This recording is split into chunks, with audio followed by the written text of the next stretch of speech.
الحمدللہ، اللہ تعالیٰ کا لاکھ لاکھ شکر ہے کہ مالک الملک نے اپنی یاد کی توفیق اور موقع عطا فرمایا۔ لاکھوں اور کروڑوں درود حضرت محمد مصطفیٰ صلی اللہ علیہ وآلہ وسلم پر، جن کے طفیل مالک الملک نے یہ مہربانی عطا فرمائی۔ سامعین اکرام، اللہ تعالیٰ نے قرآن پاک میں ارشاد فرمایا، اعوذ باللہ من الشیطان الرجیم، بسم اللہ الرحمن الرحیم۔ وَاذْكُرْ فِي الْكِتَابِ مُوسَىٰ إِنَّهُ كَانَ مُخْلَصًا وَكَانَ رَسُولًا نَبِيًّا وَنَادَيْنَاهُ مِنْ جَانِبِ الطُّورِ الْأَيْمَنِ وَقَرَّبْنَاهُ نَجِيًّا وَوَهَبْنَا لَهُ مِنْ رَحْمَتِنَا أَخَاهُ هَارُونَ نَبِيًّا وَاذْكُرْ فِي الْكِتَابِ إِسْمَاعِيلَ إِنَّهُ كَانَ صَادِقَ الْوَعْدِ وَكَانَ رَسُولًا نَبِيًّا وَكَانَ يَأْمُرُ أَهْلَهُ بِالصَّلَاةِ وَالزَّكَاةِ وَكَانَ عِندَ رَبِّهِ مَرْضِيًّا وَاذْكُرْ فِي الْكِتَابِ إِدْرِيسَ إِنَّهُ كَانَ صِدِّيقًا نَبِيًّا وَرَفَعْنَاهُ مَكَانًا عَلِيًّا أُولَٰئِكَ الَّذِينَ أَنْعَمَ اللَّهُ عَلَيْهِم مِّنَ النَّبِيِّينَ مِن ذُرِّيَّةِ آدَمَ وَمِمَّنْ حَمَلْنَا مَعَ نُوحٍ وَمِن ذُرِّيَّةِ إِبْرَاهِيمَ وَإِسْرَائِيلَ وَمِمَّنْ هَدَيْنَا وَاجْتَبَيْنَا إِذَا تُتْلَىٰ عَلَيْهِمْ آيَاتُ الرَّحْمَٰنِ خَرُّوا سُجَّدًا وَبُكِيًّا فَخَلَفَ مِن بَعْدِهِمْ خَلْفٌ أَضَاعُوا الصَّلَاةَ وَاتَّبَعُوا الشَّهَوَاتِ فَسَوْفَ يَلْقَوْنَ غَيًّا إِلَّا مَن تَابَ وَآمَنَ وَعَمِلَ صَالِحًا فَأُولَٰئِكَ يَدْخُلُونَ الْجَنَّةَ وَلَا يُظْلَمُونَ شَيْئًا جَنَّاتِ عَدْنٍ التِّي وَعَدَ الرَّحْمَٰنُ عِبَادَهُ بِالْغَیبِ إِنَّهُ كَانَ وَعْدُهُ مَأْتِیًّا لَا يَسْمَعُونَ فِیہا لَغْوًا إِلَّا سَلَامًا وَلَهُمْ رِزْقُهُمْ فِیہا بُکْرَةً وَعَشِیًّا تِلْکَ الْجَنَّاتُ الَّتِی نُورِثُ مِنْ عِبَادِنَا مَن کَانَ تَقِیًّا۔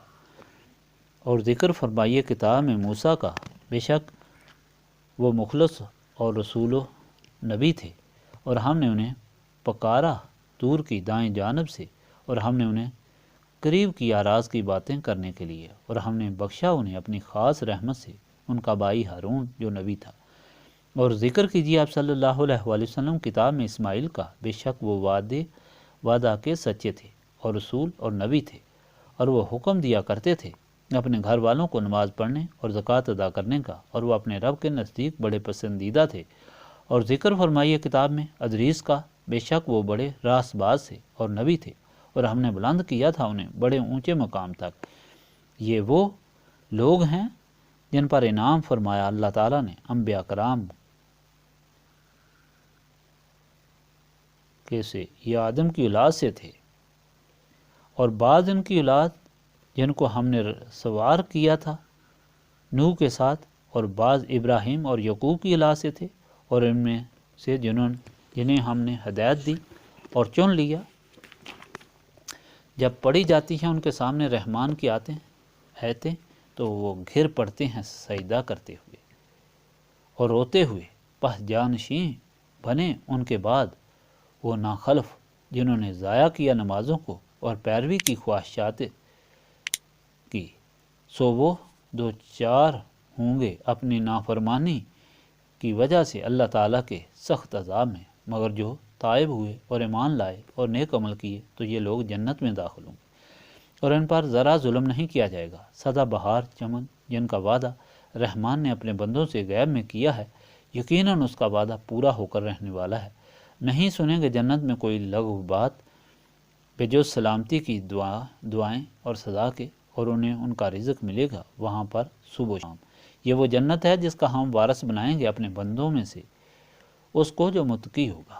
پچھلے فرمان الہی میں آپ نے سنا کہ اللہ تعالیٰ نے مشرکین مکہ کو ارشاد فرمایا کہ وہ لوگ حضرت ابراہیم کی اولاد ہونے کا غرور اور تکبر کرتے ہیں، اور کام وہ کرتے ہیں جن کی حضرت ابراہیم نے عمر بھر مخالفت کی، تو آپ تو بت شکن تھے، اللہ تعالیٰ کے مخلص بندے اور اللہ تعالیٰ کے خلیل تھے، اور حکومت باپ اور سب نے آپ سے مخالفت کی، لیکن اللہ تعالیٰ نے آپ کو فتح عطا فرمائی اور دونوں جہانوں میں بے شمار عزت عطا فرمائی۔ اس کے ساتھ یہ بھی آپ کو بتایا تھا کہ نسبت رسولی صلی اللہ علیہ وآلہ وسلم اتنی ضروری ہے کہ باپ بھی حضرت ابراہیم سے نسبت نہ رکھ کر شیطان کے چنگل میں پھنس کر بت فروش بنا اور جہنمی بنا۔ اگر وہ حضرت ابراہیم سے نسبت حاصل کرتا تو عظیم الشان عزت کا مالک ہوتا اور دونوں جہانوں میں سرفرو اور سرفراز ہوتا۔ آج کا فرمان بھی دوسرے سارے نافرمانوں کو نصیحت ہے۔ سب سے پہلے حضرت موسیٰ کے ماننے والوں کے متعلق فرمان ہوا کہ یہودیوں حضرت موسیٰ پر فخر کرتے ہو یہ حق ہے کہ وہ اللہ تعالیٰ کے رسول اور نبی اور راز کے مالک تھے۔ آپ اللہ تعالیٰ کے اتنے قریب تھے کہ آپ کی دعا سے آپ کے بھائی کو اللہ تعالیٰ کی طرف سے سب سے بڑی عظمت عطا فرمائی دی اور وہ نبوت کی نعمت تھی۔ لیکن دیکھو موسیٰ نے ساری زندگی حکم الہی کے ملنے پر بتوں کے خلاف گزار دی۔ پہلے فرعون کی خدائی سے انکار کیا، پھر بت پرستی کے خلاف جہاد جاری رکھا۔ آپ جب حضرت شعیب کے پاس گئے اور شعیب کے پاس 10 سال گزارنے کے بعد اور آپ کی شہزادی سے شادی کے بعد واپس گھر کو روانہ ہوئے تو وادی سینا میں آپ کو حکم ہوا کہ فرعون کے پاس جاؤ، تمہیں رسالت سے نوازا جاتا ہے، اور اسے کہو کہ خدائی کا دعویٰ چھوڑ کر بندگی کا دعویٰ کرو۔ اور اس سے پہلے حضرت موسیٰ سفر میں تھے کہ ان کی بیوی کو سردی لگی، بیوی کو راستے میں بٹھا کر دور آگ کی روشنی دے کر اس کی طرف چل پڑے کہ آگ لا کر بیوی کو گرم کیا جائے۔ وہاں سے آواز آئی کہ موسیٰ جوتے اتار دو، تم وادی مقدس میں ہو۔ پھر رسالت کا فرمان اترا۔ موسیٰ نے عرض کی اے اللہ تعالیٰ میری بیوی کمزور ہے اور حاملہ ہے، اس کی خوراک کا کیا انتظام ہوگا؟ حکم ہوا کہ اپنا عصا کو پتھر پر مارو۔ حضرت موسیٰ نے اپنا عصا پتھر پر مارا تو پتھر پھٹ گیا، اندر سے دوسرا پتھر نکلا۔ پھر حکم ہوا کہ عصا مارو، پھر عصا مارا تو تیسرا پتھر نکلا۔ پھر حکم ہوا کہ عصا مارو۔ جب عصا مارا تو اس پتھر میں سے ایک کیڑا نکلا جس کے منہ میں سبز گھاس تھی۔ حکم ہوا جو اللہ تعالیٰ اس پتھر کے اندر کیڑے کو خوراک دیتا ہے وہ تمہاری بیوی کو کیوں نہیں دے سکتا؟ موسیٰ فوراً چل پڑے اور اس طرح فرعون سے مقابلہ ہوا۔ صرف ایک سوکھی لکڑی عصا کو لے کر دنیا کے سخت ترین اور طاقتور بادشاہ سے مقابلہ کیا، اسے شکست دی۔ یہ ساری کہانی آپ پہلے سن چکے ہیں۔ اپنی ساری قوم کو آزاد کروایا اور فرعون اور اس کے سارے لشکر کو اللہ تعالیٰ نے دریا میں غرق کر دیا اور آپ کو مصر کا مالک اور بادشاہ بنا دیا گیا۔ یہودیوں کو حکم ہوا کہ موسیٰ کی زندگی سے سبق حاصل کرو۔ وہ بت پرستی نہیں کرتے تھے بلکہ ایک اللہ وحدہ لا شریک کے بندے تھے۔ اللہ تعالیٰ نے ان کی مدد فرمائی۔ پھر مشرکین مکہ کی طرف رجوع فرمایا۔ حضور پاک صلی اللہ علیہ وآلہ وسلم کو فرمایا کہ ان مشرکین کو حضرت اسماعیل کی تاریخ سناؤ جن کی اولاد سے یہ مشرکین ہیں کہ آپ اللہ تعالیٰ کی رضا پر کس طرح راضی تھے کہ جب حضرت ابراہیم کو حکم ہوا کہ آپ اپنے بیٹے کو قربان کریں تو آپ نے فوراً اللہ تعالیٰ کے حکم کی اطاعت کی اور اپنی گردن رکھ دی اور کوئی چون چرا نہیں کیا۔ بس اسی طرح وہ اللہ تعالیٰ کے خاص بندے بنے۔ اللہ تعالیٰ کے اسی پسندیدہ بندے کی اولاد کو حکم ہوا کہ حضرت آدم، حضرت ادریس، حضرت نوح، حضرت ابراہیم کی زندگیوں کو دیکھ لو، سارے بتوں کے خلاف جہاد کرتے رہے اور اللہ تعالیٰ وحدہ لا شریک کی عبادت کا حکم دیتے رہے اور نماز اور زکوٰۃ کا حکم دیتے رہے۔ ایسے لوگوں کے لیے اللہ تعالیٰ نے جنت بنائی ہے جس میں ہر چیز، ہر نعمت اللہ تعالیٰ نے پیدا فرمائی۔ ان پر کوئی ظلم نہیں ہوگا اور کوئی لغو بات وہاں نہیں ہوگی۔ یہ اللہ تعالیٰ کا ان کے ساتھ وعدہ ہے جو اللہ تعالیٰ پورا فرمائے گا، کیونکہ انہوں نے جب اللہ تعالیٰ کے حکم کو سنا تو فوراً عاجزی سے روتے ہوئے سجدے میں گر گئے اور آمنا و صدقنا کہا اور حکم کے مطابق زندگی گزاری۔